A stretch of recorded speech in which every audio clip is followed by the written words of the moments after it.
Jika Aceh bukan petarung untuk negara ini dan juga bukan sebagai donatur, maka sungguh Laskar Merah Putih tidak berkibar dengan mulus.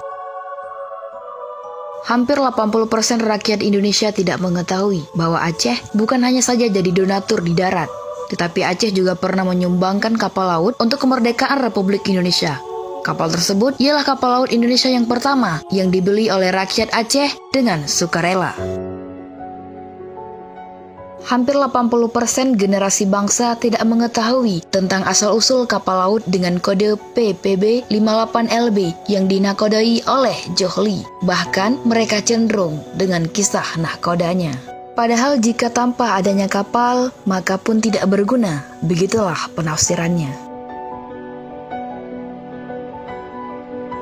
Kapal tersebut ialah sumbangan rakyat Aceh yang kesekian kalinya untuk negara Indonesia, dengan berkat adanya kapal tersebut untuk melakukan berbagai blokade terhadap pasukan Belanda di masa itu.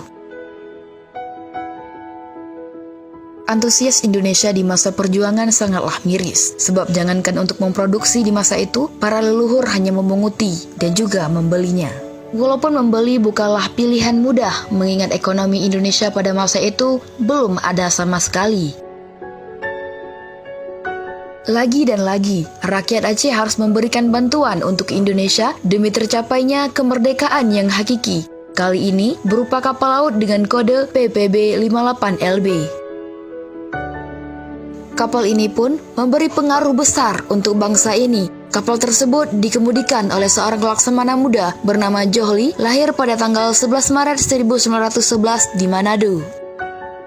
Di tangannya, kapal ini sangatlah berguna, terutama perannya dalam memasok senjata-senjata dari luar Indonesia pada masa lampau itu kepada pejuang Aceh. Karena pada tahun 1947 dan 1948 Belanda menggelar agresi militer, sebagian besar wilayah Indonesia kembali dikuasai oleh Belanda. Pada masa buruk itu, Republik hanya tersisa yaitu Aceh. Saat Indonesia merdeka, tahun 1945, Lee keluar dari KPM. Dia bergabung dalam Angkatan Laut Republik Indonesia. Perlu digarisbawahi, jika seandainya Aceh pelit dan tidak melakukan penyumbangan kapal kepada Indonesia, maka bisa Anda bayangkan sendiri betapa sulitnya Indonesia untuk memperoleh kemerdekaan tersebut. Maka oleh karena itu, jangan pernah kita menyimpan siasat buruk kepada orang lain. Kadang kita tidak menyadari bahwa kebaikan orang lain telah terlebih dahulu untuk kita. Saya Raihan Putri, sampai jumpa di lain waktu.